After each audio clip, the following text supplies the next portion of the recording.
I wish there was something new to say or something different to say, but once again, the Orlando Magic struggle in the fourth quarter, and once again, the Orlando Magic lose a relatively close game. It's time to break it all down and really lay out what this season is about. It's about Locked On Magic. You are Locked On Magic, your daily Orlando Magic podcast, part of the Locked On Podcast Network, your team every day.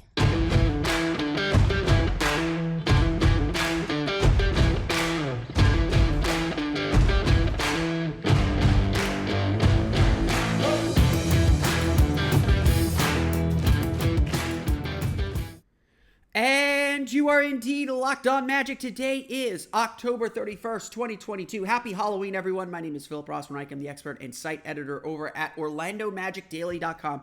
You, of course, follow me on Twitter at PhilipRR_OMD. On today's episode of Locked On Magic, the Orlando Magic fall to the Dallas Mavericks. Fall because of a bad fourth quarter. Fall because of very short stretches of mediocre to bad play. Let's break down what the Orlando Magic did well, what the Orlando Magic still have to work on, and what this season is really about. So causes for concern, causes for optimism, and plenty more on the way here on Locked On Magic. But before we do any of that, we want to thank you again for making Locked On Magic part of your day every day, no matter when you listen to us, whether it's first thing in the morning, whether it's right when we upload. We truly appreciate you making Locked On Magic part of your day every day. Remember, there's a great Locked On podcast covering every single team in the NBA. Just search for Locked On and the team you're looking for, the Locked On Podcast Network. It's your team every day. Today's episode is also brought to you by BetOnline. BetOnline has you covered this season with more props, odds, and lines than ever before. BetOnline, where the game starts.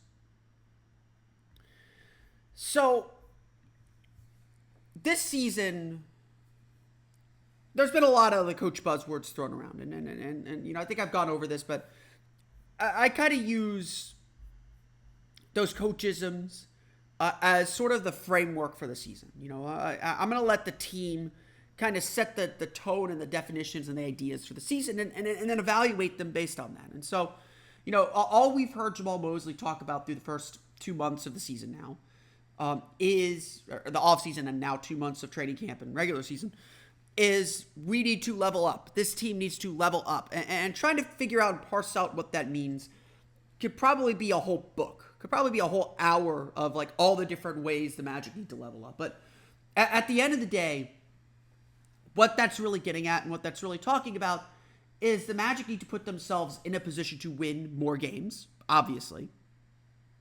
And the Magic need to not only be in a position to win more games, but actually win more games.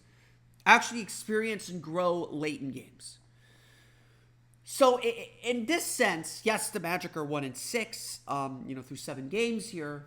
But through this sense, the Magic have taken some pretty significant steps. Games like Sunday night's game at Dallas, a 114-105 loss, by the way, would have been games that the Magic got blown out of in the past. Even after building an 11-point lead in the second quarter, giving that lead up to the individual brilliance of Luka Doncic, he's just really good. And then falling behind by 10 in the early fourth quarter, those are the kind of games that last year the Magic let go of the rope. The kind of games where 2 minutes of bad play becomes 6, and that's when you really get in trouble. Become 4 or 5, and that's when you really get in trouble. The Magic's margin for error is still pretty small, but the Magic are getting themselves back on track faster. They're putting themselves in a position to win these games. They're putting themselves in a spot where Magic fans certainly exit games saying, we could have won that. And maybe that stings a bit more, but I'll sit here and say that, yes, this is leveling up. This is doing better, and it's something that the team itself, that Wendell Carter said after the game, recognizes as a sign of growth. But of course, that's not what this game is about. That might be a level up, but it is not leveling up. Because at the end of the day, leveling up is winning basketball games. Leveling up is finding a way not just to experience close games, but experience success in those close games. And while getting to this step to have this conversation is important and a notable sign of growth, it still shows how much more work this team has to do. And that's where the Magic sit now. The Magic are currently 0-5 in clutch situations this season. A clutch situation, according to NBA.com, being a game that's within 5 points in the final 5 minutes. Orlando cut this game down to 4, very briefly, with about a minute to play. Down by 10 with about 3 minutes to play, the Magic just did not quit. They got some stops. They made some baskets. But consistently at the critical moment when the Magic could get over the hill and maybe steal a victory, or when the game was a 6-point game and Dallas extended it out to, I think, 11 or 10. At those critical moments, in those critical possessions, the Magic aren't able to get over the hump. It's no wonder the Magic's offensive rating in clutch situations this year is in the 70s. And again, small sample sizes still, especially with clutch minutes. But it's not much better in the fourth quarter either. The Magic have the second worst net rating in the fourth quarter. That does include Friday's game against Charlotte when they also struggled. They have the second worst net rating in the fourth quarter at minus 17.4 points per 100 possessions, with a 98.2 offensive rating, a 115.7 defensive rating. Their defense, which has generally been pretty good, gets worse. Their offense just goes away. Whether it's fatigue, whether it's the rotations not having the right balance, whether it's the opponents just knowing how to step up and the Magic pressing and getting tight when the game comes down to the wire. Any of those series could work. But the bottom line is this. The Magic are not performing late in games. And for a team like this, the difference between a 1-6 record and a 3-4 record, or 4-3 record, which this team very capably could be, is these close game moments. Is these moments where they make that right play, where they make that big play, that big shot, that big stop. And that's not what's happening right now. This is everything. Like, literally, I've sat here, one of my truisms about the NBA is good teams don't win close games, they avoid them. Good teams do win close games, but the fewer close games you play, the less volatile your record is. If there is a sign of positivity to take about this team, it's that 5 of their 7 games came right down to the wire, and this team just isn't capable of finishing it.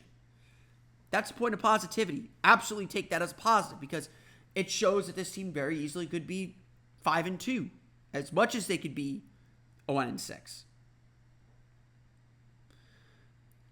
That's the reality. And so the fact is, this thing could change very quickly if the Magic keep playing this way and just get better at it.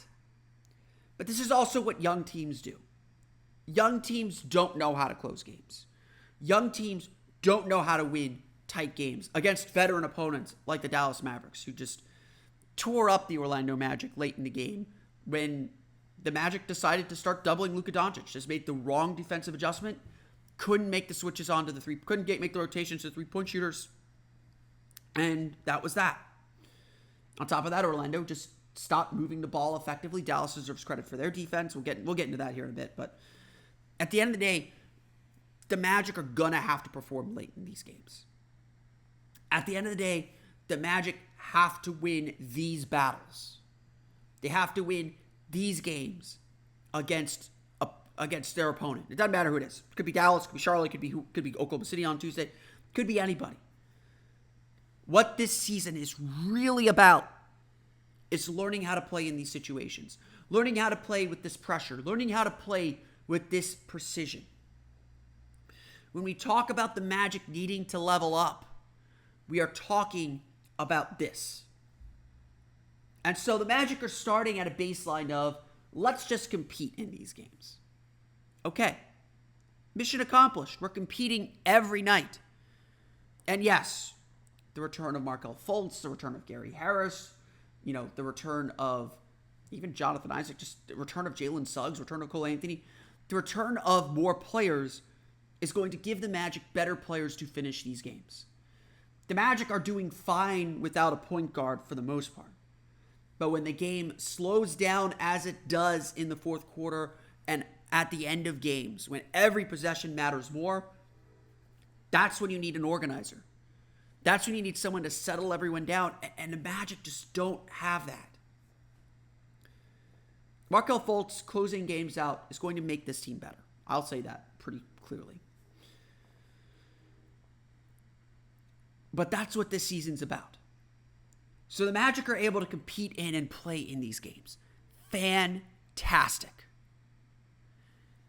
Now, they not only have to compete in these games, they have to win these games. And the rest of the season is about going to be getting better at that. We're going to run through the final box score, talk a little bit about the specifics of the game coming up here in just a moment.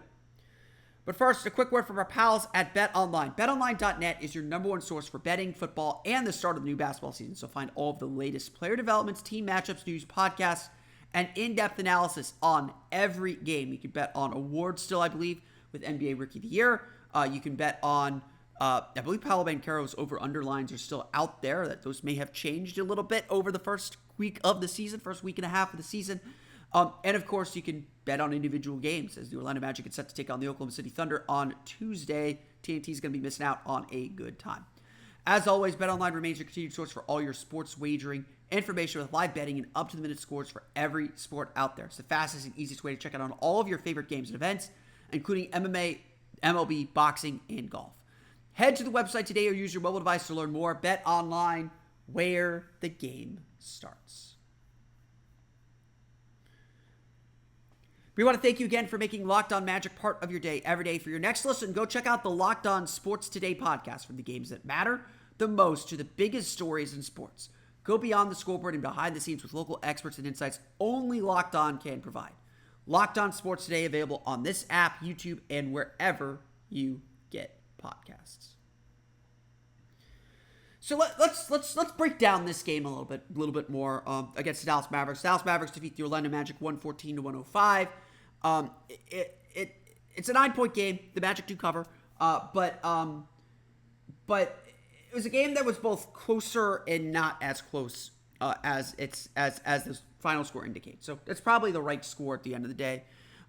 It's a game where, like, literally, and I think this is a big difference for this team. You know, I think I made this point last year. I made this analogy last year that the Magic were capable of playing somewhere between 40 and 42 minutes of good basketball. And the question in every game was, what was the team going to do during those 6 to 8 minutes where they were just not able to get anything going, and whether they'd be able to stop the bleeding in time to stay in the game and give themselves a chance at the end. Because, you know, I think there was still a fair amount of confidence that the Magic could win close games. And again, that confidence isn't the same this year, obviously, especially with some of the guys that are missing. But, you know, the Magic are going to find their groove late in games. This year, I would say the Magic are playing about maybe 44 to 46, you know, somewhere between, maybe like 43. There's maybe like somewhere between 4 or 5 minutes, sometimes less, sometimes a little bit more, but not too much. Not as much as last year, where the Magic are really struggling. And the Magic are kind of grinding and having to grind out pars, if you get the golf analogy there. They're just trying to tread water and keep themselves afloat while the other team makes a run. And I think one thing that this team has done significantly better than last year is when the offense does go in the tank, the defense steps up. When the defense is struggling, look, the offense maybe isn't able to provide the full force, but they're able to kind of stay with things. They're kind of able to stay in it. And that's, again, that is some growth. When you compare these two teams, virtually the same rosters, and yes, Paolo Banchero was a big addition, but when you compare these two teams between last year and this year, it feels night and day. This Magic team is much more confident, much more comfortable, much more composed in what they're running, at least until they get to the fourth quarter. That's when they get tight. That's when the pressure starts to kind of crumple in on them a little bit. And again, you can see that. It's you know, it's not a whole lot of things here. Like, the Magic are moving the ball beautifully to start games. They opened up an 11-point lead midway through the second quarter. Their bench was just on fire, playing with energy. And then Dallas made its adjustments. Luka Doncic made his run. The game was tied at 60 at the half. And really, this game on Sunday turned on a single play, and a seemingly innocuous play that really just knocked the Magic back far enough that they were struggling to recover the rest of the game. Paolo Banchero got called for a flagrant foul for jumping into Tim Hardaway's landing spot on a three-pointer. So Hardaway got 3 free throws to give Dallas a 2-point lead, and then Dallas added another free throw to take a 3-point lead. So a 1-point Magic lead and a close game turned into a Dallas 3-point lead, and I don't think Dallas trailed the rest of the game from there. It was those kinds of possessions, and that possession was a very convoluted and long one where the Magic weren't able to scratch out rebounds, and Dallas kept getting opportunity until they finally got to the foul line where they made 1 of 2 free throws. So it wasn't even that this was like some 5 or 6 point possession, which it could have been. It was only a 4-point possession, but it was enough to flip the whole tenor of the game. Luka Doncic was always on the front foot here, and if I still have a criticism for Orlando's defense, stopping Luka's hard. He scored 30 points in the first half, and I didn't think the Magic's defense was bad on him. I think they did make him work for his points, but still, he got some easy looks. The Magic were caught reaching a few times. Wendell Carter's defense on Luka Doncic was actually really good. Him and Franz Wagner, I thought, did a really good job kind of keeping their hands away from him and forcing him to make shots, which, again, he did. He's Luka. He'll do that. But overall, the Magic, my big concern is I'm never sure where the Magic are trying to force ball handlers. And Dallas started doing a lot better job of attacking the Magic on the perimeter. They started trapping Paolo Banchero. They doubled him on pick and rolls to kind of get the ball out of his hands. That's a real big sign of respect for the rookie. And then Orlando's offense just kind of bogged down. All the beautiful ball movement that we saw through the first quarter and a half kind of disappeared. And the Magic devolved into that one-on-one game that is going to... honestly, this is going to be their demon. Their struggle is they have some decent one-on-one players. Franz Wagner, Paolo Banchero are great attacking off the dribble. Or they will be. They may not be great yet, but they will be. But they tend to devolve into relying on that too much, instead of moving the ball and getting the kickouts that give them the open shots that they need. Orlando made some shots early that boosted the offense, but that didn't last. Orlando had, I think, 8 threes in the first half. They only had 4 in the second. Missed some good ones, obviously, and that's going to happen. But the Magic's ball movement kind of went in the drain. And that's when the offense was kind of struggling to get itself going. And again, the fourth quarter, it got tight. The execution got tight. You could just kind of feel guys trying to push this team over the hill, push this team over the ledge, and just unable to get them there, unable to get them over that hill, over that hump. And that's where things stood. That's where things sat as the Magic were trying to climb back in this game. The Magic's defense deserves credit for keeping them in it, but ultimately the Magic started doubling Luka Doncic to get the ball out of his hands, and Dallas did such a good job spreading the floor with 5 out, essentially, that Orlando was struggling to catch up and struggling to defend the three-point line. Their rotations are better. Their defense is better. Don't let 114 points fool you. Don't let Luka Doncic's 44 points fool you. Orlando did some good things defensively. I'm not going to say they had a good defensive game. They made some errors, but they're doing good things defensively. They are getting a lot better on that end. But the end of this game, like I said, comes down to like 2 or 3 possessions or a 2 to 3 minute stretch where Dallas is able to make those plays, execute those plays, and Orlando is just struggling to hold on to the rope and struggling to stay in the game. This team is capable. This team is doing a lot of good things. This team is at least able to tread some water or fight back against a tide that's going against them. But ultimately, what was a close game for much of the third quarter turned into it was a 5-point game at halftime, quickly turned into 10 with the bench unit in the game. Mosley's maybe sticking with that bench unit a hair too long, but at the end of the day, it's on everyone to play better. I think everyone would say that. They've got to execute more crisply. Executing on offense is going to help set up their defense, which their defense is doing some good things. And then they just got to kind of take that step forward. That's what this game turned on. I can't point to specific plays other than the Banchero flagrant foul that explain why Dallas was able to kind of zoom ahead. it was just a general Orlando's inconsistency on offense, and Dallas made some shots. Again, that's honestly how you want to lose games, is they just made some shots, and you didn't. You can live with that. Now, Orlando, I think, has to execute better. I think they have to get better shots. The quality of their shots is definitely waning. I think that at times Orlando settles for jumpers when they should be moving the ball or should be attacking the paint. Getting to the foul line is a big piece of this puzzle for Orlando. It's a good way to keep stability when you aren't making jumpers. Paolo Banchero is great at getting to the line. Someone else has to find their way to the line too. At the same time, you can't just be throwing up wild shots at the basket at the rim when that leaves your offense a little unbalanced to get back in transition. So it's all just about finding that right balance and that right level of attack for this team. Obviously, turnovers are still an issue too. I think in the fourth quarter, Orlando was pressing so much that they were overpassing, that they were trying to make that one extra pass instead of just taking the shot. Kevon Harris had a couple turnovers where he literally tried very difficult wraparound passes under the basket, when really he probably should have just lowered his shoulder, taken the foul, gone to the foul line, or taken the shot, or kicked back out to the three-point line. A lot of things, and this is what young teams do, they overcomplicate things. If you make the simple play, you make the simple pass, you're going to get the basket. And that's what this game comes down to. If Magic are 1-6, it's not where you want to be, obviously, but if you don't feel like there's a sense of panic from me, or don't feel like there's a sense of panic from the team itself, it's probably because all of these things are somewhat expected, and there's still a lot of room for this team to grow and continue to get better. And that's ultimately what matters for this group and for what this team is trying to accomplish.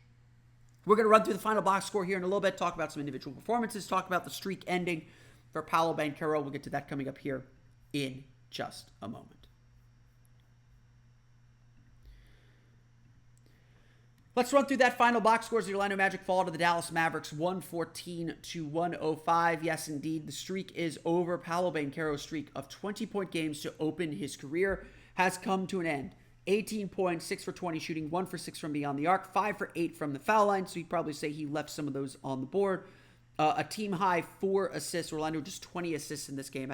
I think the Magic do need to make sure that, part of this is making shots, but the Magic do have to make sure their assist numbers are higher than probably 25 if they really want to play well. And so, again, ball movement wasn't great.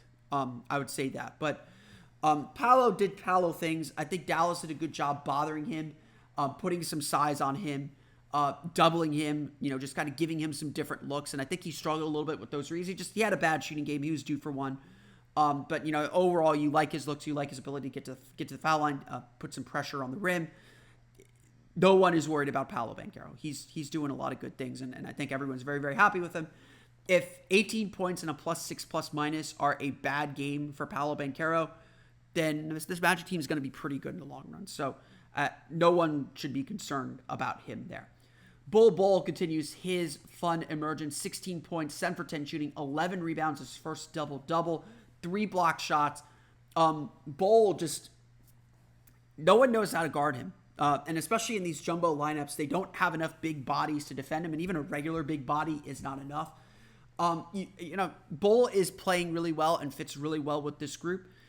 You do wonder if it's because of all the size and that teams have to put smaller players on him, but the dude's taking advantage of that opportunity. He's showing all the skills that made him a top 10 prospect entering college when he was at Oregon. He's able to dribble in space. He's able to kind of get himself downhill. He finishes really, really well. He's such a fluid athlete. The physics don't make sense, but Bull is very, very, very good. And he just continues to play really well. And this is just another impressive game. The Magic aren't leaning on him heavily. He only played 29-44 in this game, but he is making the most of those minutes, and again, it's hard to keep him off the floor. Wendell Carter with 15 points, 5 for 10 shooting, 4 for 6 from the foul line, 9 rebounds, 4 assists for him. Wendell's starting to get his groove back. That game against Charlotte, his defense was a lot better. His defense was pretty good in this one too. Orlando's starting to work more stuff out of the high post, which is what you want to see from him. He can be a director. He can be a little bit of an organizer, I think, out of the high post for this team, kind of get guys the ball in motion. Starting to hit that jumper a little bit more, starting to feel more comfortable and aggressive. So again, good signs from Wendell Carter overall for this team. Franz Wagner struggled in this one. 11 points, 3 for 12 shooting, 5 for 6 from the foul line, so he did a good job getting to the foul line. 4 assists, 3 turnovers. I think Franz is really good. I think Franz has improved greatly from last year. So, I don't take his poor shooting percentages as signs for concern. I think a lot of it is he is playing an uncomfortable role. He is playing point guard, and he is not comfortable with it. He's being asked to be a playmaker. He's being asked to be a driver. I think they're asking him to be more aggressive. And a lot of the shots that made him so efficient last year, he is not getting right now because there's no one to set the table for him. Those are his best plays. Those are his best moments. And so I think that's kind of where he is right now, where he just isn't getting that kind of propulsive movement. He isn't getting that same shot diet that he got last year. It's different. And look, if this is the growing pains he has to go through to get to being good at what he's doing now, then that's a good thing. Like, that'll make him better in the long run. But it just feels like he's forcing things a little bit right now, that he's thinking a little bit too much out there. The rhythm's going to come. He's going to go through a nice little burn here at some point. He's too good not to. And he's still doing so many of the right things, even though he is being asked to do something that he's just very clearly not comfortable with. Some good performances off the bench. I'll start with RJ Hampton. 15 points, 6 for 9 shooting, 3 for 4 from deep, 4 rebounds, 2 steals. RJ was just everywhere, was confident shooting the ball, confident getting in the basket, confident defensively, just a really solid game. And again, I think the biggest mystery for the Orlando Magic this year is why RJ Hampton wasn't in the rotation or isn't comfortably in the rotation, why he isn't, if the Magic were going to go traditional point guard, why he didn't get some looks at the point guard spot. Magic kind of avoided playing him at point. I just don't think they trust his decision-making quite yet. But RJ is making good decisions. He is playing really, really well. This was a sign of how well he is playing. He's taken some significant steps forward. It's just, again, why isn't he playing is I think the big question. I don't have a good answer for that, honestly. Everything I have seen from these games suggests that RJ Hampton should be in the rotation and should be playing comfortably because he is disruptive defensively. He's been solid with his decision making. He's not making the same kind of wild mistakes he made in the past. But so RJ has earned his place, and it's just about how the Magic ultimately construct this rotation, especially once they get healthy. Having said that, Kevon Harris had a really nice game. 12 points, 3 for 4 shooting, 4 for 5 from the foul line, 2 for 3 from beyond the arc. Love Kevon Harris's energy. That dude is just a pinball, going everywhere on defense, diving for loose balls, just making things happen. They put him on Luka for a little bit. It didn't work out that well, but I like the effort. And he was just all over the floor. He hit some threes. Second quarter sit was better than his fourth quarter sit. Made a couple turnovers. Magic probably stuck with him a hair longer than they should have. But I really it's hard. Magic fans have kind of made Kevon Harris their scapegoat for a few things and the scapegoat for the bad rotation. But honestly, you watch him play enough now, you see why coaches want him on the floor. He's just all energy and just plays with, a ton of, honestly, some reckless abandon where he's just throwing his body around to try and get loose balls, trying to just make things happen. And you understand why coaches like a player like that, why coaches like someone like that. He does all the things coaches love. That's why he's playing. And honestly, I can't blame them for playing him. I agree they're probably playing him a hair too long. 1704. His skills are inconsistent. He's not really a ball handler. He's not really an attacker, but he's kind of being forced to do some of that with the lineups Magic have out there. So it's really just about finding the right balance, which they haven't found quite yet. The Magic were struggling to stay in the game. I thought they should have come back with their starters a little bit sooner, maybe a minute or two sooner than they did. I think that would have given them a better chance to win. Not that Harris was necessarily the problem, but Kevon Harris is not Terrence Ross. He is not Franz Wagner. He is not some of the guys that the Magic have available at that spot. The Orlando Magic end up shooting 45.7% from floor. They're 11 for 29 from three. They hit 8 of those in the first half. That tells you a little bit about where they were. Again, just not taking a lot of threes, starting to make them a little bit more, but there's a little bit of balance. It's when those threes come that matters. Dallas was 11 for 35 from three. So Orlando, again, did a good job defending the three-point line, except in the big moments. Dorian Finney-Smith hit 2 back-breaking threes late in the fourth quarter. One made it a 10-point game. Another made it a 7-point game with about 45 seconds to play. when those threes come matter a little bit, especially with the narrow margins this team has. And like I said, playing in close games is really the deal. Orlando only turns the ball over 12 times, so they're doing things. Maybe some of those turnovers are at bad times too. But overall, you can see how the Magic are doing good things, and it's just coming down to one or two possessions, one or two key moments through the course of the game. Luka Doncic, the story of this one, 44 points, 17 for 26 shooting, scored 30 of those 44 in the first half. Orlando tried to be physical with him. They tried to single cover him, kind of let him get his in the first half. He was able to kind of build momentum and get Dallas back in the game. They started doubling him in the fourth quarter, trying to change up the defense. That's when Dallas really tore Orlando up. I would have honestly preferred. I would have been fine if Luka scored 50 and Dallas loses the game. That to me is an okay strategy. Keeping Luka to Luka and not letting Luka spread the ball because he's gonna score 30. He's gonna get his. The goal when you're playing Dallas should be to prevent others from getting going. And honestly, you could kind of tell this game was in trouble when Dallas won the minutes that Luka was out early in the fourth quarter. Those are the minutes the Magic had to win. Those are the minutes they lost, and that's ultimately why they lost the game. Dallas shoots 49.4% from the floor, 21 for 28 from the foul line. Only 4 turnovers for Dallas. That was a big difference in this game, a big reason why Orlando was not able to get out and run.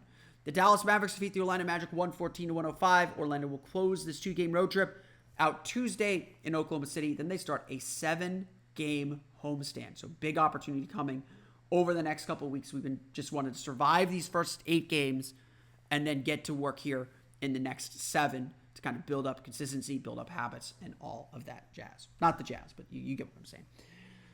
That's good, Jude, for me, though. I want to thank you all again for listening to today's episode of Locked On Magic. Of course, follow me on Twitter at PhilipRR_MD. Subscribe to the podcast on Apple Podcasts, Stitcher, TuneIn, Himalaya, Google Play, Spotify, Odyssey. All the places to all the podcasts to your podcast-enabled listening device. For the latest on the Orlando Magic, be sure to check out OrlandoMagicDaily.com and follow us there on Twitter at OMagicDaily. Now that you're done listening to us, make your next listen the Locked On Sports Today podcast. The biggest stories of the day, plus instant reactions, big game recaps, and the take of the day. It's available on the Odyssey app, YouTube, and wherever you get podcasts. But that's going to do it for me today. I want to thank you all again for listening to today's episode of Locked On Magic. For Orlando Magic Daily and Locked On Magic, this has been Philip Rossman-Reich. We'll see you all again next time for another episode of Locked On Magic.